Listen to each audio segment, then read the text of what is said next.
Yes, team. Welcome to another episode of the Total Mental Performance Podcast. Today we've got Brendan Meyers. Brendan is the founder and CEO of MyCoach AI. MyCoach AI is a health and wellness platform that helps coaches, trainers, course creators, small businesses, and gyms get more customers by automating the process. It's a super cool platform from what I've seen, and I've also recently guested on Brendan's podcast, and he's returned the favor. Very, very interesting guy. Brendan, mate, welcome to the Total Mental Performance Podcast. Thanks, man. That's a mouthful. Just even saying my full name.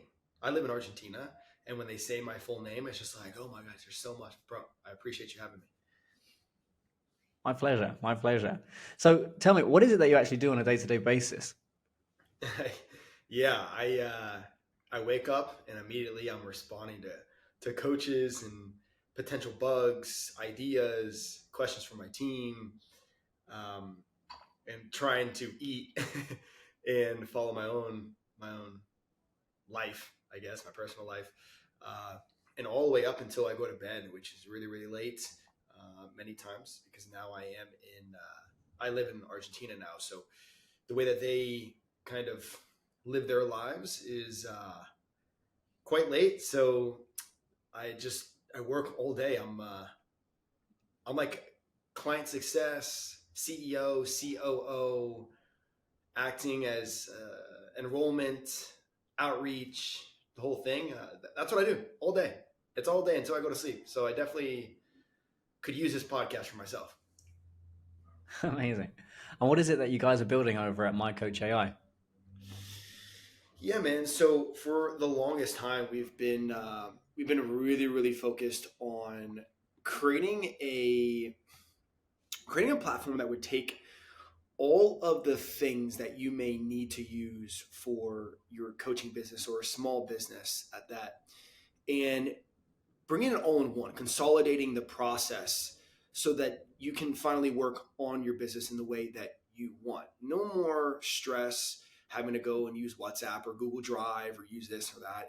It really is one place to serve all of your clients, and it's small ticket to high ticket, the whole thing. That's essentially it in a nutshell. Okay. So how did you get there? Because I myself I was actually a failed technology entrepreneur. So I tried to launch a company called Make Weight. So it was a nutrition app for boxers. You said you used a box when we spoke on our last call. As you probably know, the boxing market's absolutely tiny. And we learned the hard way. There's no money in boxing technology, and that didn't quite work out. But that came from a very natural progression of, okay, I'm a fighter, I struggle to make weight, my nutritionist has given me a lot of training plans, and that's helped me make weight, so let's try and turn this into a technology and help loads of other people. And that's kind of how we got there. How did you land in the world of my coach AI? Funny enough, so I started with, yeah, man, that's a long answer, but also I can make it quite short. I played collegiate football, very high level at Florida Atlantic University, and then I decided, you know what, I'm going to stop playing football. All this hard work, it just I don't love what I was doing anymore, and I could tell because I dreaded every moment of my training. I dreaded having to continue to work as hard as I was. I dreaded winning every single sprint that we had to do. Right, and this is American football, and so I quit. I walked in my coach's office, and he said, "Turn around. This is who you could have been." I was starting, playing against the Florida Gators, which is one of the biggest teams in the United States. And he said, although you're leaving, remember who you could have been. Could have been in the NFL, could have done all these different things. I know you're still going to bring your vision to life and do everything that you could ever imagine and more. And I was like, fuck, okay. So I quit, started YouTube, built my Facebook and YouTube and social media, accumulated over 500 million views. Started like some online marketing with my training and the programs that I was selling, teaching people how to also build their own businesses, built an agency. It just kind of snowballed into, now I had my own software. Now I had like an Mm. opportunity to create something that now I didn't have to be really the face of. And I could now support an industry without having to use my mouth, having to use my face, having to use the energy of my being. And it was more so other people, putting other people on pedestals, putting everybody else at the forefront and being like, hey, just use this software and you now be the voice of the industry. That's how it led. Wow. Yeah. There's a lot in there. There's a lot in there. Was it a hard decision for you to quit football, or was it quite? Nah, I'm out. I'm done. Or was there an identity shift that needed to happen, or had it already happened when you walked out the door? I couldn't understand it. My identity has been shifting for the last 10 years, man. I've been in the industry for 10 years. I'm going to be 31 next month. And I live in Argentina now. Imagine how my identity is right now. It's like, who who was the Brendan Meyers before? Who's the Brendan Meyers today? I'm almost there, really, really understanding this new phase of my life, but it's also like, really, who is this new Brendan Meyers, and what is this stuff that's going on? So to answer your question, not really. When I made that decision, it just felt like I didn't want to, and I actually felt bad about it. And so when I felt bad about it, I went to go pursue another school because I felt bad about it. So it's like a Hmm. very interesting, yeah, it was quite interesting, quite interesting. Yeah, I hear you. I hear you. Um, what fascinates me about technology is it is just a huge psychology game. Like when you build a technology platform. So when I spent 6 years selling software, um, I had to learn a lot about technology. I had to learn about communicating technology. I had to learn about how humans actually use it.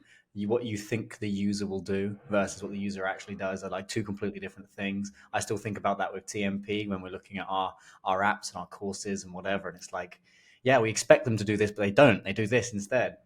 Right, And right, right. I can sense that you love the psychology side of things. Have you always been Love. fascinated by that, or is that something that you've grown into? I don't know. To be to be quite honest, I don't know. What I do know is I have always been fascinated with humans and just myself, like fascinated with why do I want to do that? Why? I always asked myself since I was young, why? Why, Brendan? Why do you want to do this? Why do you want to create that? Why do you want to go pursue that? Why this? Why that? And it got to a point where in my life, when I started to go through some intense things, whether it was with my ex girlfriend or my business, whatever it was, it always came back to okay, I have the resilience. I know that I have the power to break through, but why do I have that power?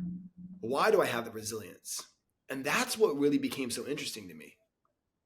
That's what, Kieran, it became so like I couldn't even run from it anymore. I had to really figure out why. And that's, yeah. And then I did. I found out more of why. And it's a forever, never ending process of learning why.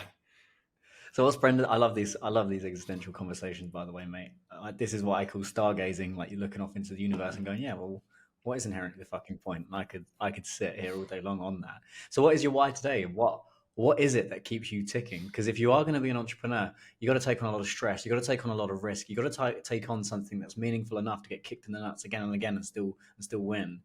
What is your why today? If you're looking at what you're building, and why? What's the point? Why? I love this. I actually spoke in front of 700 coaches about why. It's beautiful. It was amazing. And in that speech, we went down to the seed. We believe that we know our seed.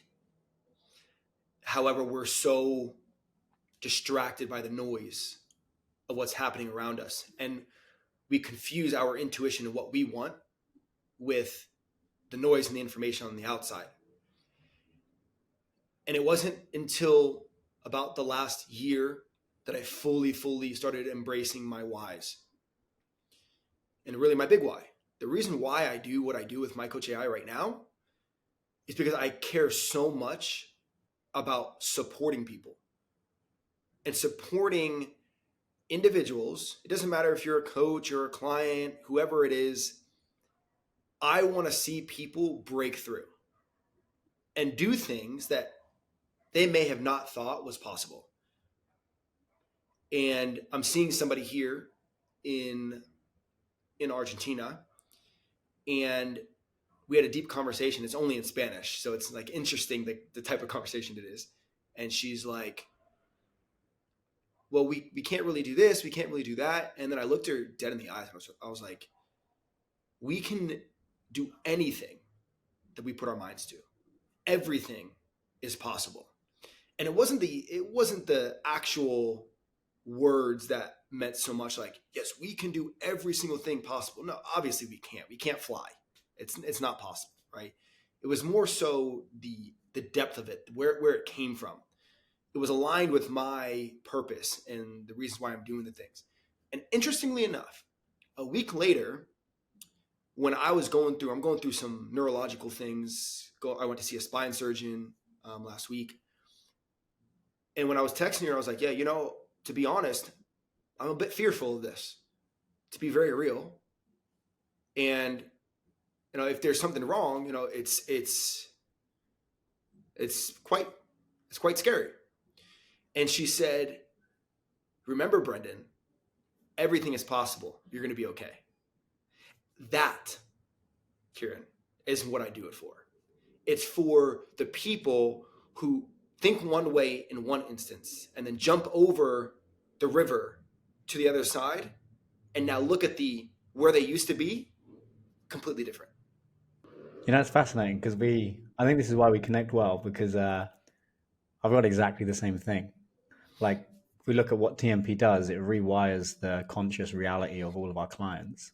We help clients understand the world and respond and think and feel and perform in a completely different way. And it sounds like you've reached this place, which we encourage all of our clients to get to, which is instead of running away from fear, running away from insecurity, self-doubt, not feeling enough, unworthiness, it sounds like you've started running towards helping other people, running towards helping others and into a life of service. And when you bridge that gap from running away, I need to prove myself, I need to show that I'm enough, I need to show that I'm worthy, I need to show that I'm lovable, and you run towards service, honestly, the game completely changes. But it takes a lot of work. You got to go inside. You got to go start working on the emotional stuff, the childhood stuff, the parts of you where your entire reality is born when you're a child, and you got to rewire all of that.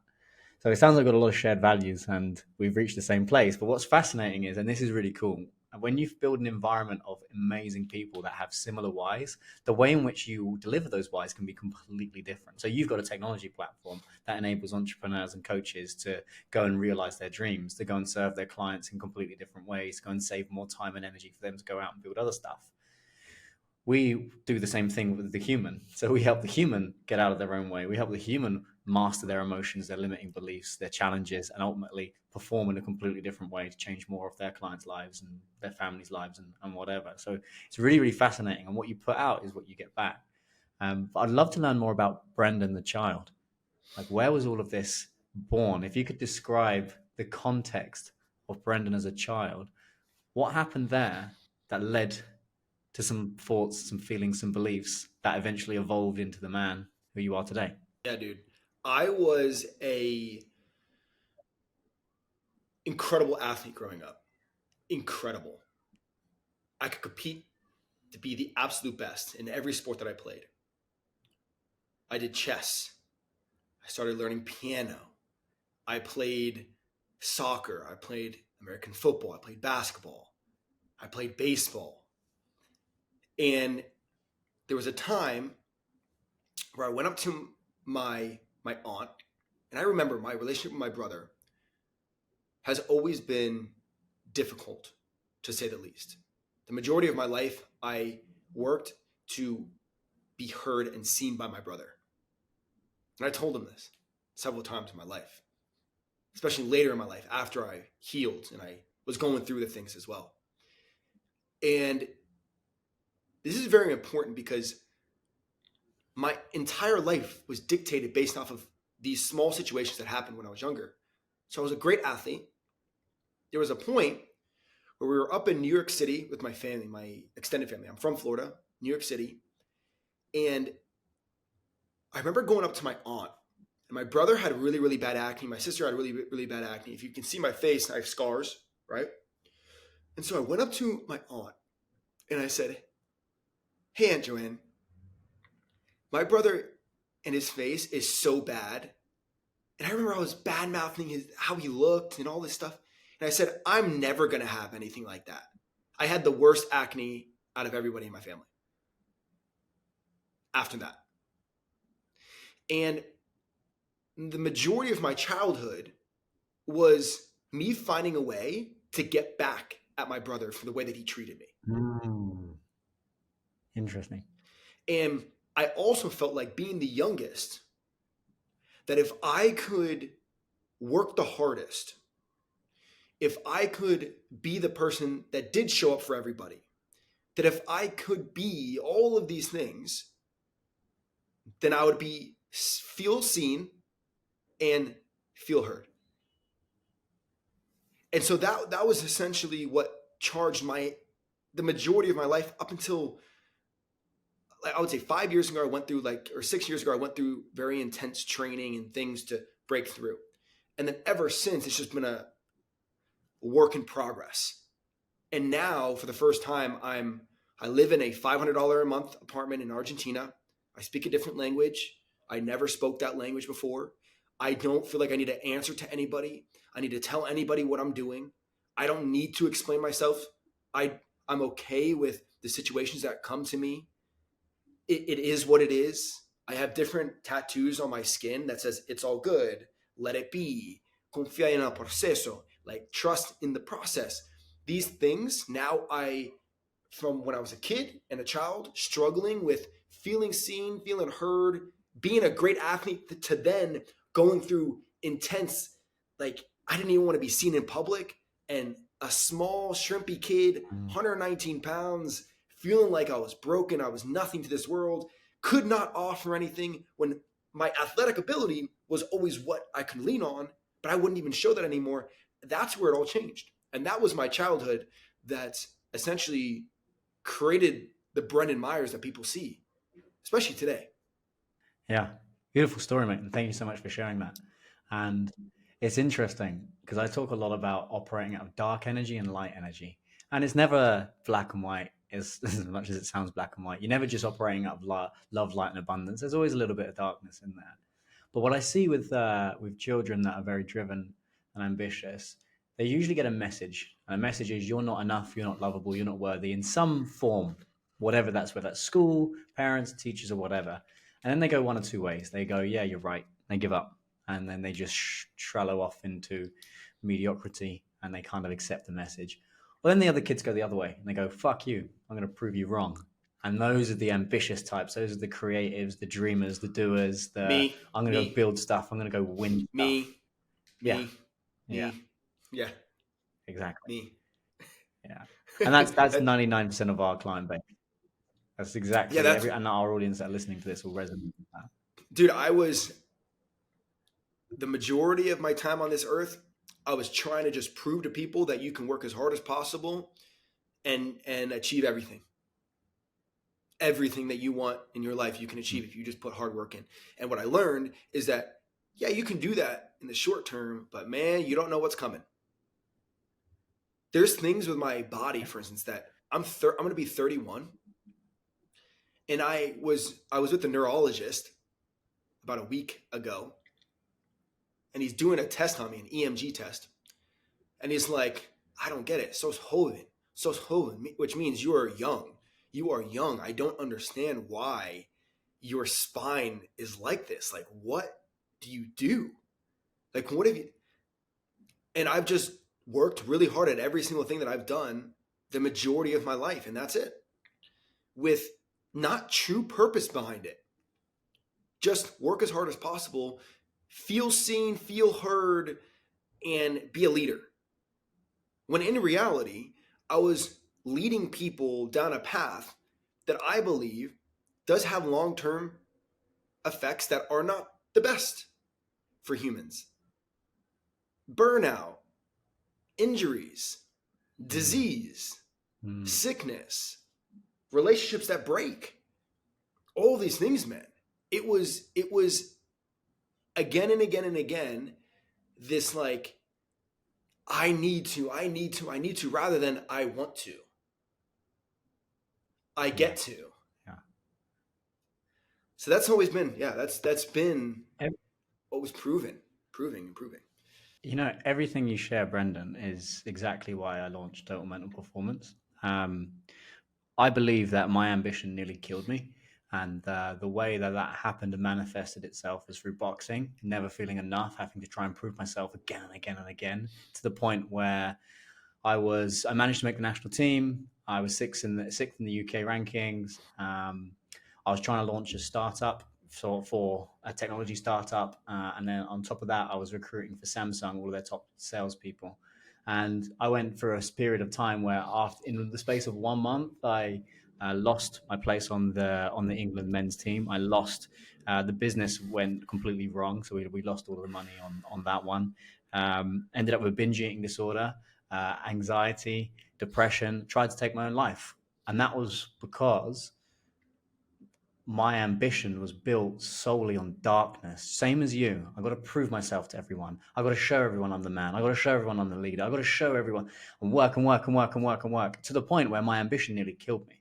Now, Mm. that's why TMP exists, because there's a lot of people that are listening to this that are so driven and so ambitious, and they think, nah, burnout won't happen to me, or no, those health consequences won't happen to me, or I'll just suck it up. It'll be fine. But if you keep burning the candle at both ends, fucking the consequences of that. I wouldn't be here if it hadn't been for me going through the processes I now take our clients through. Suffering, or So yeah, it's suffering not a as well. joke. Yeah. Yeah. Yeah, suffering, you know. So we talk a lot about psychological freedom, and psychological freedom isn't the absence of suffering, it's the ability to suffer and still perform and still feel love, light, abundance, connection, fulfillment, and still do all of those things, and understanding your own human condition and your own needs and still being successful anyway, wherever your definition of success is there. But there's a really beautiful point that you touched on, which I don't think enough ambitious coaches and entrepreneurs are having that conversation. It's almost a badge of honor. Ambition has become sexy. How hard you work becomes sexy. And don't get me wrong, I don't sit around with my my feet up, like, playing the ukulele doing fuck all. I work hard, man, and I love working hard. But it's understanding that every single individual has a unique production capacity for where they are in their life and what they've got going on, and you've got to understand where that production capacity is. Because if you don't, you're going to blow up the machine, and you're going to end up with psychological setbacks, physiological setbacks, and arguably spiritual setbacks insofar as, well, what am I fucking doing this for? What is the point? So I'm really glad you shared that, because not enough people talk about this stuff. And that's obviously why the TMP podcast exists. Dude, I felt, and thanks for sharing that. And that's what I love about what you're doing is you know what you're doing because you've lived it. You've suffered, you went through the process, and it's now a part of your process to share the process. It's such a cool thing. And one thing that comes up for me in all of this is the fact that I, for the longest time, did not own who I am as a man. I pushed it to the side. I love to work on my business. I love to support people. I love to work hard. I love to love. I love to share my emotions and to share my feelings and to pursue something bigger than myself. I love it. And that's okay. And because of that, now in my life, when I am suffering, at least I'm doing what I love while I'm suffering. At least I'm owning my situation when I'm suffering. At least I have something while I'm suffering rather than all the stuff that I don't have. And how often do we push it away? The stuff that we want to own, but we're not actually owning, the stuff that does fill our cup. So rather than feeling like we have to suffer and it be bad at the same time, I try to take it from I have my full glass right here, even though I'm suffering. But Brennan, how are you suffering and you still have a glass that's filled? Well, it's because I own my identity. I own the man that I am today. I own these things, and therefore, it doesn't matter what hits this glass. Even if it spills over and all the water falls out of it, I still have the glass, and that's full to me. The glass right there is full to me. Even if it shatters, it's still there. You can't, you're not just going to take all the glass and then evaporate it and then, no, it's there regardless. That's how I look at it. And it's been so fulfilling, man. Yeah. I love it. I love it. Yeah, there's a beauty in that. And the things that stop you from really owning who you are, and these are the points you talk about running away from, is guilt and shame. The guilt and shame, the parts of yourself you don't want to share with the world, the parts of yourself where you're perhaps in a one-to-one session with one of your coaches and they start, well, what's that about? And you go, I don't know, I want to talk about that. And that's when you need to talk about it. It's the bits where you go, I don't know if I can share that. That is where you need to go, because guilt and shame has been a powerful, powerful control mechanism, whether that's by family, whether that's by culture, whether that's by government, whether that's by religion, whatever. Guilt and shame has been a way to control human beings for a long time. But when you understand that you are inherently enough, you're inherently abundance, you're inherently love, and you're here to contribute as, like you said, something's bigger than you, then the whole game starts to change. But it's fucking hard getting to that place, because you have to have the conversations that no one else wants to have. And you've clearly had those conversations where you're almost embarrassed to say what you're about to say. Your whole body language changes. You're like, fucking, am I really going to admit that? Am I really going to say that? Boom, out it comes. And then once it's out of the box, and you got to go and do the work. And when you do get to that place where you understand, like, yeah, okay, this is who I am, this is what I'm about. I've still got shit to work on. We've all got shit to work on. We're still moving. And it's understanding that there is no end game. There is no, this is it, Steve Jobs, obviously, everyone knows Steve Jobs. An American entrepreneur I really, really respect. I read his autobiography. And, the biggest piece of value came on like one of the last pages. And it caught me like such a lead uppercut. And he was speaking to one of the HR managers there. And in the HR manager, she was like, so come on, like you did amazing. Like you pretty much nailed this life. Like, what was the best bit? And he goes, there wasn't a best bit. And she goes, what do you mean? And he said, the thing that I learned is the journey is the reward. It's the journey itself that's the reward, not the I sold the company, not the I pulled this off, not the I create this new technology. It's not there. It's just this constant iteration of that's the reward itself. So when you fall in love with the reward, becoming the person that you want to become and building the things you want to build, and not, when I achieve this revenue number, or when I achieve this product milestone, or when I achieve X or Y or Z, when you learn to fall in love with the journey and you learn to fall in love with who you are and what you want to bring to the world, and doing that regardless, without guilt, without shame, without the need of proving yourself and doing it for external validation, the whole game changes. And it sounds like that's where you're at, and that's what you're playing with here at MyCoach AI, which is fucking cool. Very cool. Dude, yeah, I fucking love it. I love what I do, and I love the process. How can I not love the process? I love the small wins. I like the heavy losses. I like the learning process behind that. I like creating the process of the process. I like being sure that the person that's hired into the team goes through the same process and does fail during the process, but then wins on the other side of the same process. I love it because it's all the same process. I don't really look at one process and another process as two different things. It's just process. It's progress. That's all it is. It's like a freaking plant. It's like a tree. If it's growing, then it's alive. And if it's not growing anymore, usually it's dying. And therefore, the process, that's how I look at it. So if I write an SOP, for instance, I love it, man. I'm writing something that now people, whether it's 6, 7, 8, 15, 25 employees, are going to be able to follow. And it's going to be their process. It's going to be cool. It's going to be fun. It's going to be progression. Now they're going to be able to do things that are easier, that will now allow them to be more powerful in their position. How cool is that? How cool is it that we are at the forefront of even one person in front of us to support them in being better at whatever they do? Come on. That's fucking epic, dude. And yeah, like, fun game. I love it, bro. Kieran, I love it.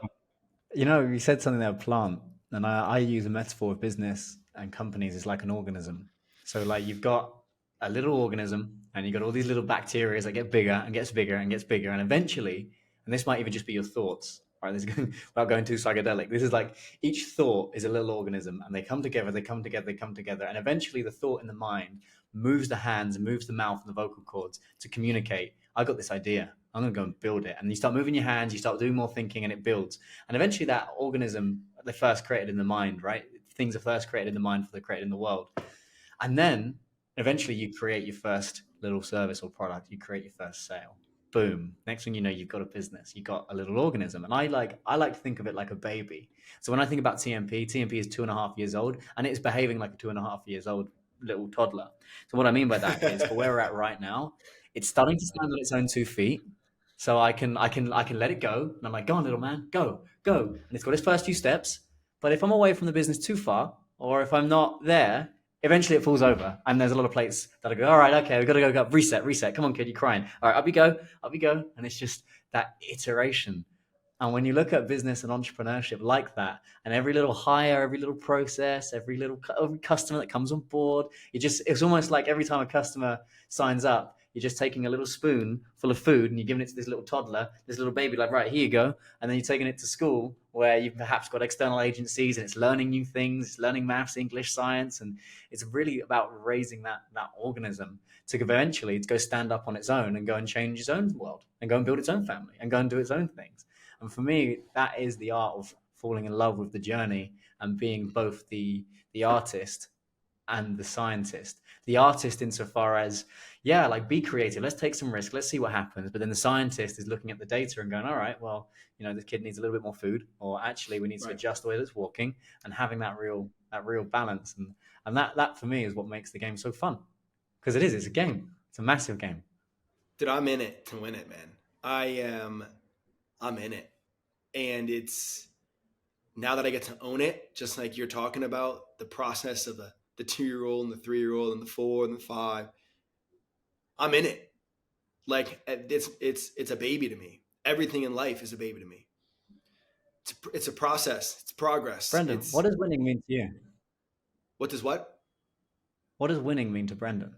And what's your definition of winning? I've had a lot of puzzling around that word, but what does it mean for you now? Interestingly enough, it is people around me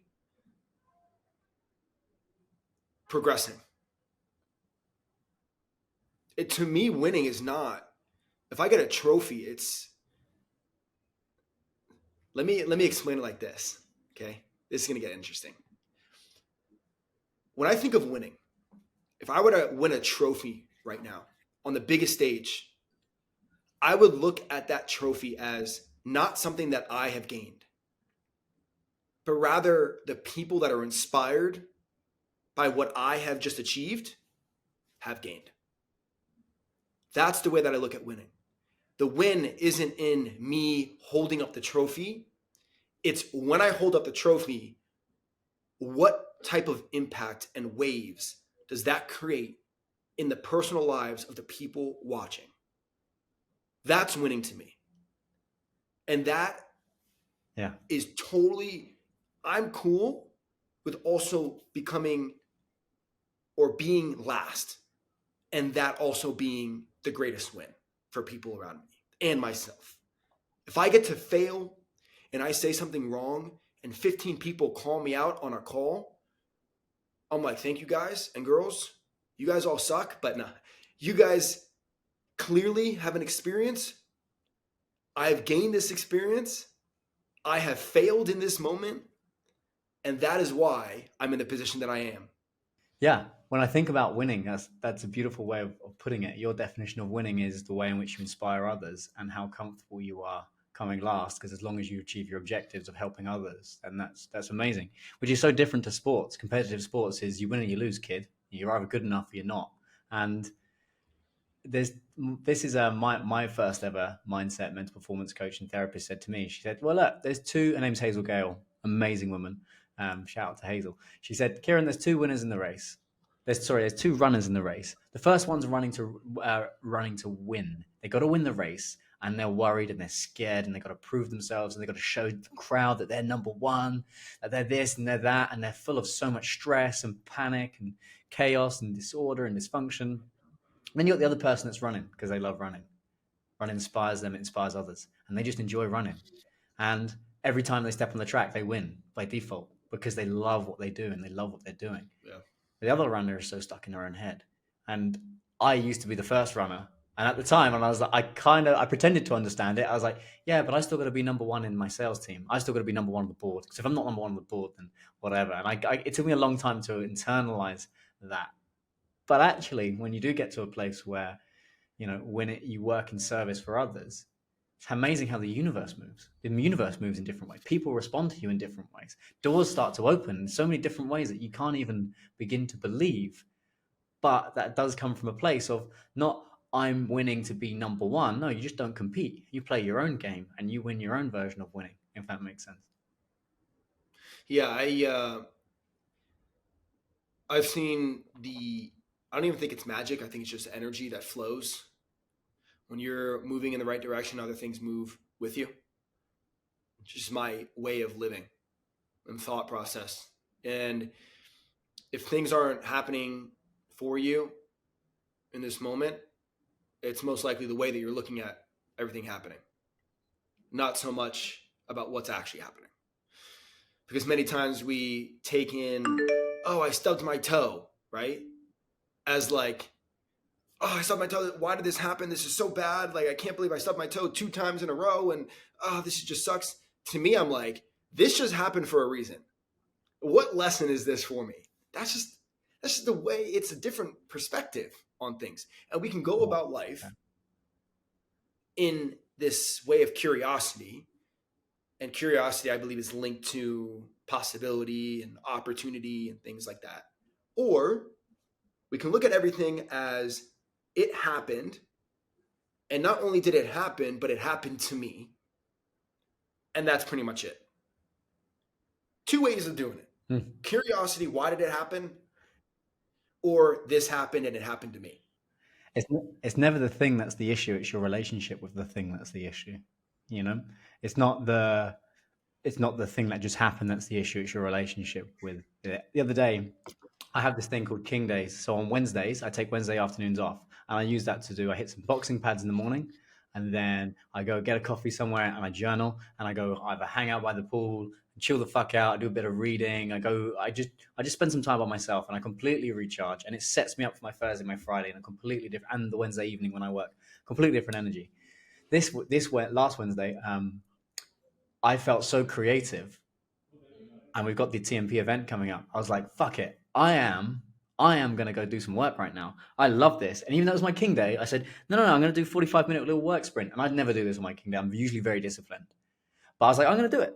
So I did it. And within 5 minutes, I spilled coffee all over my laptop. And it was the laptop that I built the whole of TMP from. Like it was born on that laptop. So there's a sentimental value in it. And 5 minutes in, I'm looking at my coffee and I'm going, fuck. And it wasn't just a little spill, like the whole thing, all over my white shirt, all over the floor, all nearly hit the poor girl who sat next to me. I didn't know. Nearly started rolling over towards her, and I'm like, oh no. And I got home. I kind of went, okay, what was that about? And it was like, well, he's trying to work on your King Day. I think the universe was just telling me, don't get fucking distracted, boy. You've got that in there for a reason. Keep it. You try to work And on you your can King's Day. That's funny. You tried to work on your King's Day. This is what you get. This is what you get, buddy. Yeah, exactly that. That's the universe's way of saying me, don't fuck about with this. You found something that works. Stick. Like, yep, understood. Lesson learned. Won't do that again. Now I've got a laptop that stinks of coffee and doesn't work anymore.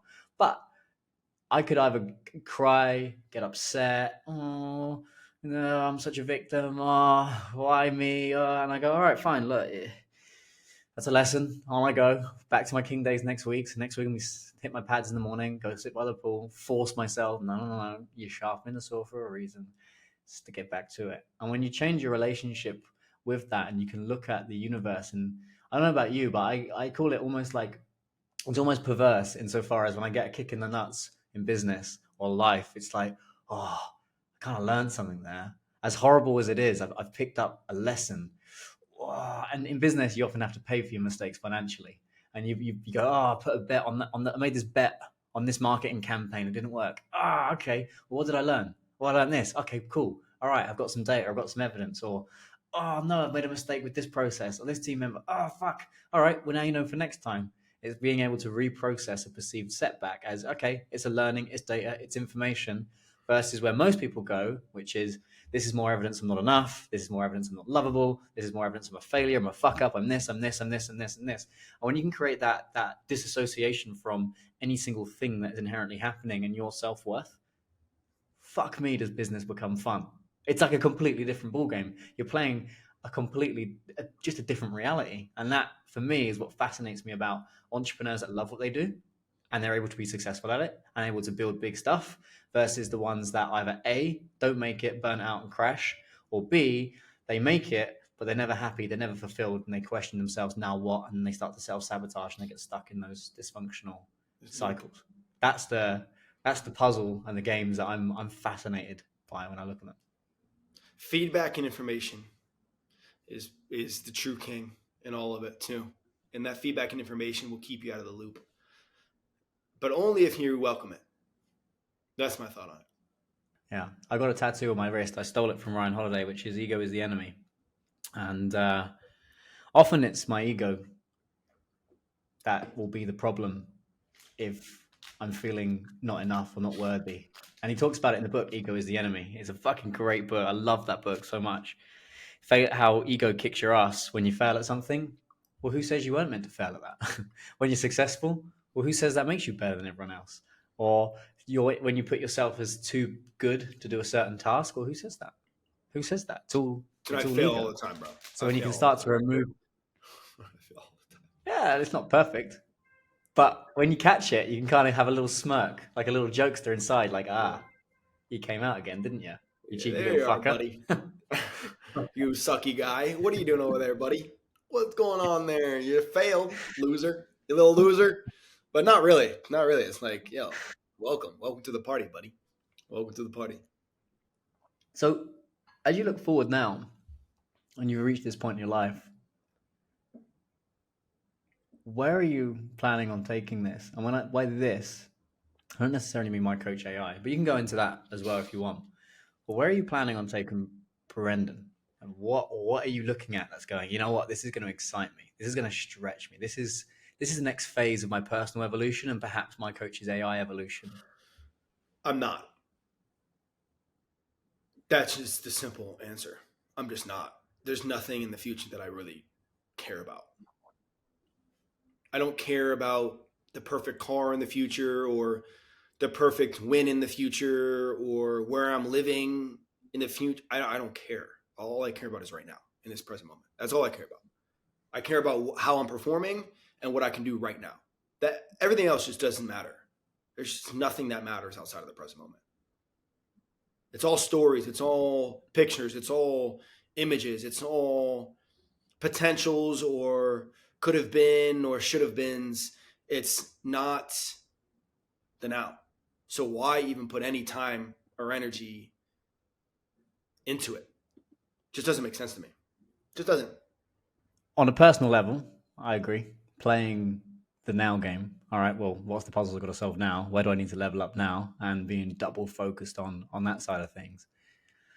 So let's look at the business side, because if you think about what business is, business for me is an opportunity to solve puzzles. It is an opportunity to find ways in which you can relieve suffering, help people save time, energy, suffering, money.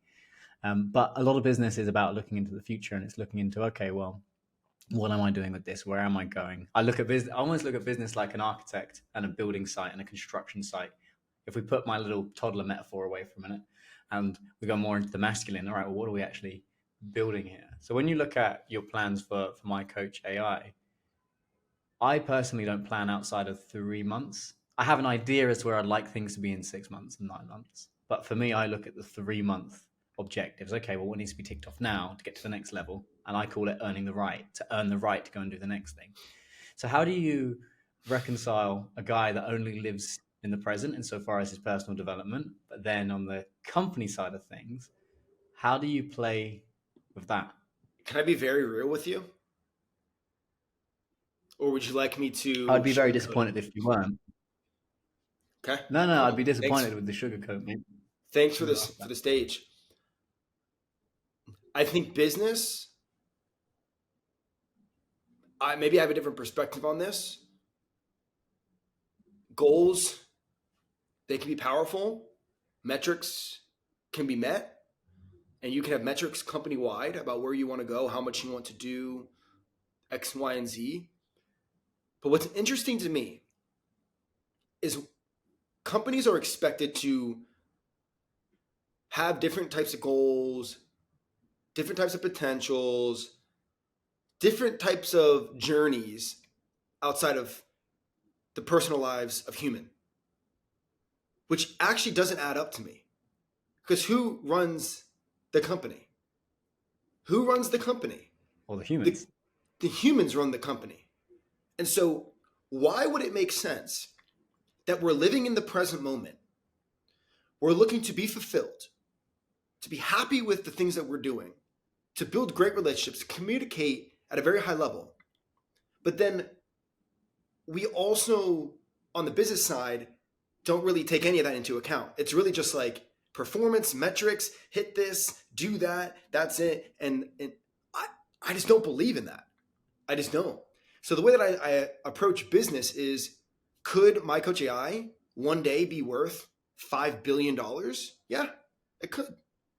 Could it be worth $50 million? Sure. Could it sell one day? Sure. Could it raise $20 million? Sure. Could we have tens of thousands of thousands of thousands of coaches and small businesses on our platform? Sure. Is it important to note that these things can be? Absolutely. But how do we get to any of it? Any of it at all? I believe it's about us all on the team being able to live in the present, yes, we have our metrics, we have things that we want to reach, but to feel and be at our best in each and every moment that we're working for the company. And so, with that being said, the way that I look at the potential of the company, or how much it's going to be worth one day, or how much it's going to sell for, or any of these things, is the same way that I look at my life and the way that I live. I'm living now. I'm not living in 6 months. The company's not living in 2 years. That's not where we are. We're right now. And so, how do we create the best SOPs so that everybody has a great customer journey right now? We do the things that we need right now. So I look at it like, what do we need right now to grow and succeed? And of course, I take the inkling or the feeling that we do want to be big. We do want to create major impact. But the biggest thing that we want to do beyond anything is major impact. And because it's about major impact, now the everyday work and the metrics that we create and how we're working as a team and the systems that we are putting in place honor that, and they set us up for that. So it's not so much about the metrics in the future, just like me in my personal life. It's not about where I'm going to be in 3 years. It's about, how am I showing up today? Am I honoring myself? And if I am doing all these different things, how is it going to then support me in my future? It's just going to do it naturally. Does that make sense? That's how I perceive business. Yeah, that's interesting. Because we look at things similarly here. So we do our monthly, I call it the reality check. So for us, we're absolute fanatics. Like, we fucking love what we do. We really, really love what we do. Like, if you look at all of our team members, they are fascinated by psychology, performance, reality, and all of those areas, different things. But for us, we have the monthly reality check, and I call it the reality check, which is, guys, if you want to keep having this much fun, we've got to make sure that the company sustains itself. And the way that we measure that is in 3 key ways. So number one, we do have a financial budget for the year, and we have to hit a number of different targets to make sure that it's sustainable, it's profitable, it's growing. Because I do think we have an inherent need for growth. Human beings have always needed to grow. Now, another one that we have outside of the financials is customer NPS. So we use Net Promoter Score. So ours at the moment is plus 80, which is world class. So for us, we want to make sure that our customer experiences and our customers get more than what they expect when they come through the program. So that for us is our North Star metric: are customers getting what they came for and more? And are they loving what they do? And then finally, it's team. So what is the team's engagement score? And we measure that out of 10. So I asked you on your podcast, on a scale of 1 to 10, how well do you feel like you're performing? We asked the same question, which is, um, on a scale of 1 to 10, how engaged do you feel with your role at TMP? 10 out of 10 is I couldn't visualize doing anything else. I fucking love this. I was born for this. 1 out of 10 is I'm going to hand in my notice. I hate this. I hate who I've become. I hate all of it. 5 out of 10 is some days are good, some days are bad. 7 out of 10 is, yeah, things are going well, could be better. And we measure that score. We can't be a 10 out of 10 all the time. That's not how life works. But for us, across the entire all teams within TMP, if we're anything less than an 8, I'm fucking up. Something's going wrong, and I got to go in and understand. Okay, well, how have we slipped below an 8? Has somebody outgrown their role? Has somebody got too much work on their plate? Has something changed within the culture? And we use those 3 things for us as the reality check, insofar as, okay, this is great, we love what we're doing, but we need to check on these things to make sure that we can continue to do this. And we check in on that every single month, and everything's transparent. The team knows revenue, profit, they know our customer NPS, they know the team NPS. It's all there. But I love okay, all right, well, right now, what do we need to solve? What puzzles do we need to solve right now? How are we going to solve them? And that it's a balance of being present enough to know this is what I'm working on right now.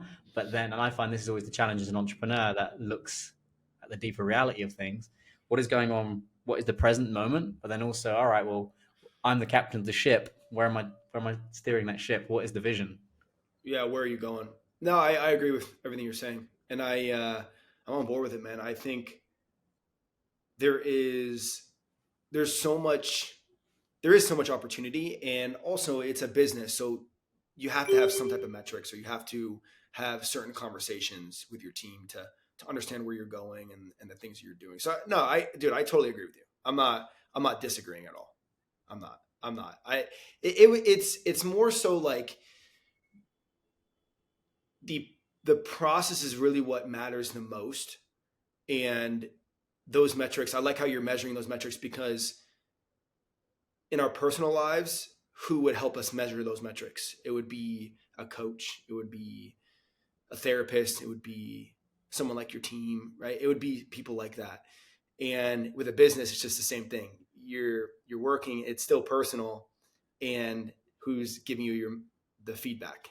Well, it's the questions that we're providing to you that you answer, and that's the feedback of a business. So it's very similar. And I'm not saying that I don't want to get to the company of 5 billion. I'm not saying that I don't want to have tens of thousands of clients. I'm not saying any of that. It's more so, how do I Yeah, do the day to day? How do I work? but that's always the dance, isn't it, as an entrepreneur, which is, well, how do I focus on right now and living in the moment and loving this? But then also, how do I build a vision that inspires? How do I navigate this ship to make sure that we can keep doing this? Because I don't know about you, but I've worked in roles before where, whilst on the outside they look really flashy and successful, I fucking hated, absolutely hated. It wasn't aligned with me. It wasn't aligned with my Yeah. being. I wasn't aligned with myself. And I never want to fucking go back to that. And neither do my team. My team, they've all got corporate backgrounds, so they know what that's like. So you've got the whole running towards love, light, and abundance, but there's also, hang on, we don't want to go back there. We really don't want to fucking go back there. And it's having that's why we call it the reality check. If we don't hit these metrics or these numbers, this all has to stop. Anybody else want this to stop? No, we love this game. All right, well, let's keep playing the game. Let's keep playing the game, and that's how we see it. Facts. Facts. Well, dude, look, I fucking love this. I could go on for I would go on probably for about another hour or two on these, I but I've could. I absolutely could as loved well. having you on the podcast, man. Where can everyone find you? Just look me up on anywhere. Brendan Meyers, BrendanMeyers. That's it.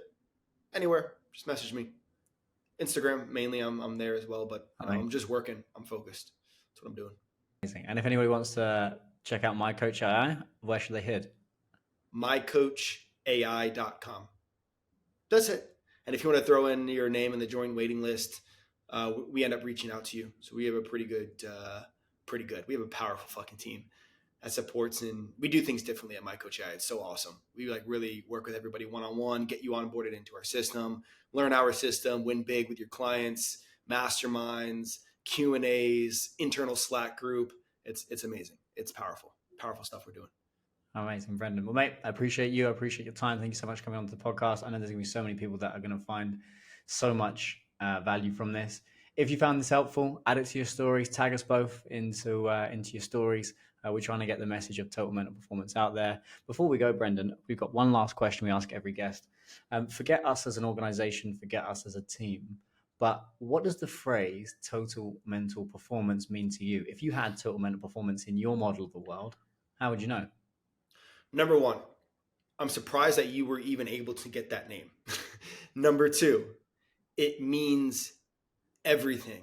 What it means to me is balance, groundedness, power, communication, purpose, drive.